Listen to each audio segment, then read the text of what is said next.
Alright guys, so today we're going to go quickly over the notes that you will be looking at today. Remember that we went over covalent compounds in the IT puzzle from Friday, but you're most certainly welcome to review that again. And if you were not here Friday, make sure that you go onto IT puzzle, log in, and that you complete the video and questions that are there. If you didn't finish, make sure you get it finished, as I will be grading them today.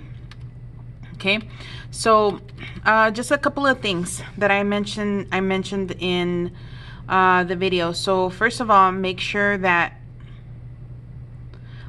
you understand that binary, meaning only two atoms are present, is what's going to happen for these covalent compounds. We only have to worry about two elements. They're both going to be nonmetals, and we only have to put prefixes with them. We don't have to use the ion sheet.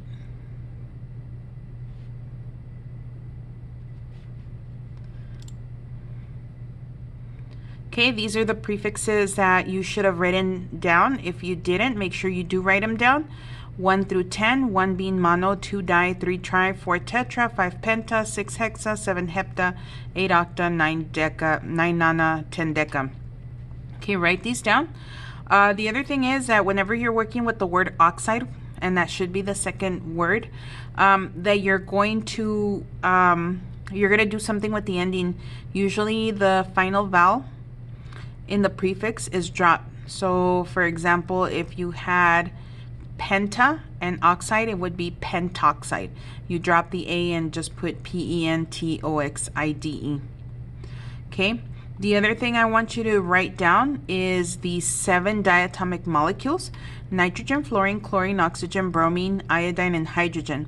Those molecules are composed of 2 atoms, and they aren't very stable when they're by themselves, so they bond to themselves. Okay, and you're going to see them as we talk about covalent compounds because they are covalently bonded.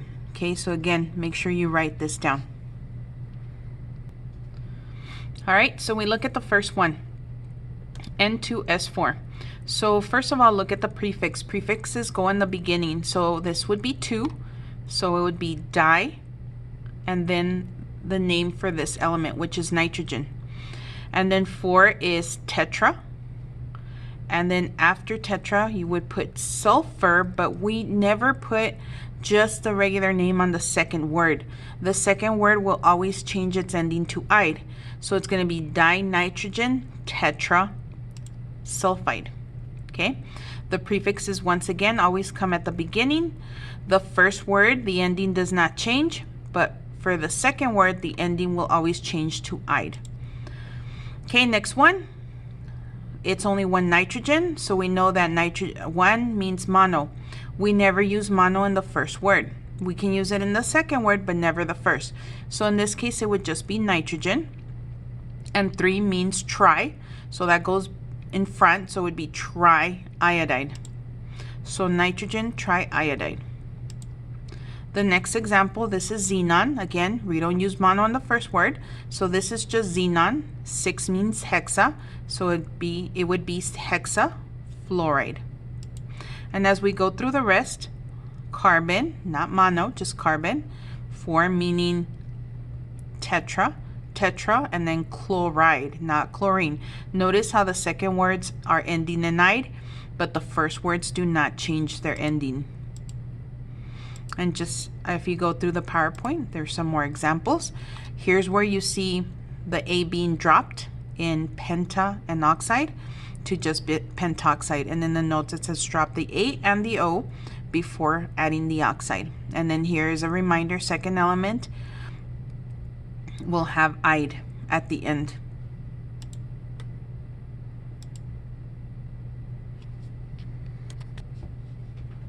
Okay, if you jump on to the next slide, the name of covalent compounds contain prefixes, and those prefixes tell you how many atoms are in each element. If no prefix is present in the name of the first element, that's automatically telling you only have a subscript of 1, but we never show ones.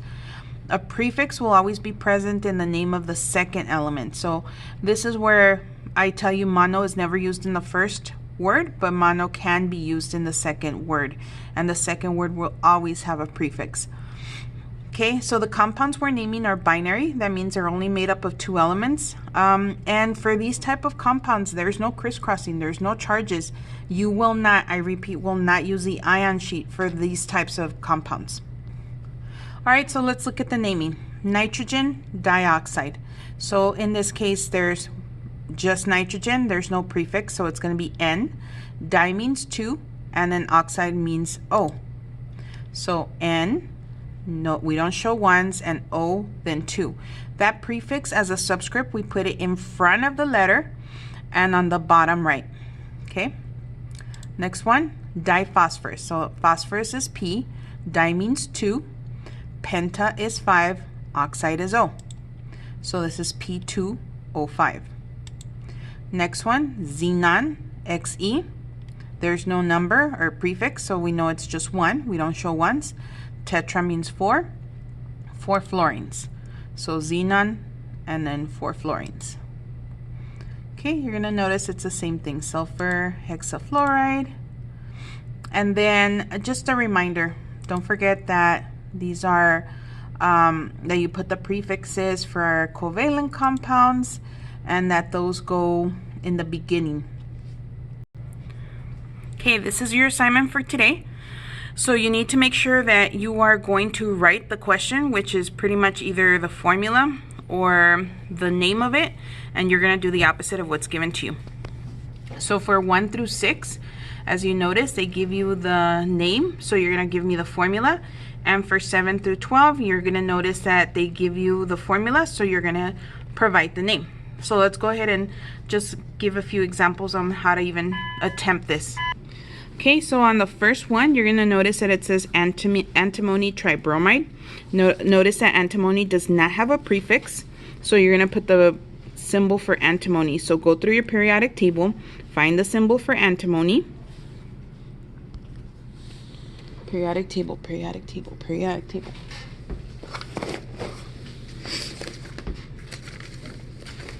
Haha.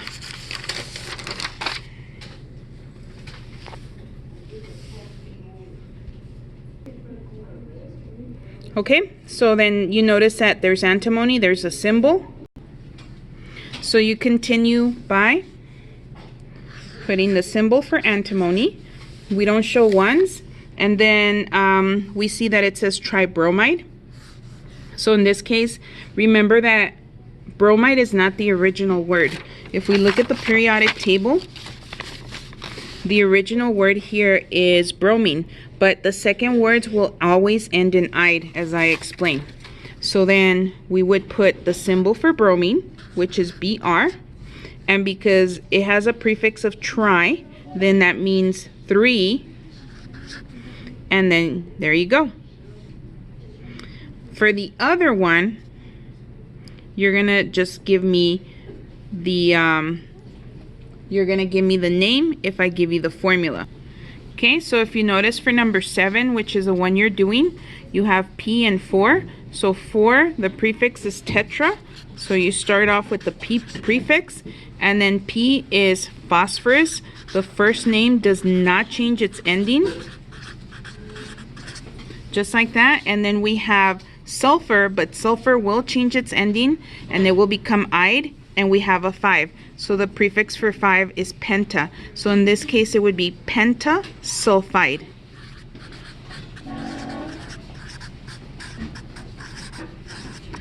Okay, make sure that you write this into your ISN. This is your assignment, and you will be responsible for 1 through 12.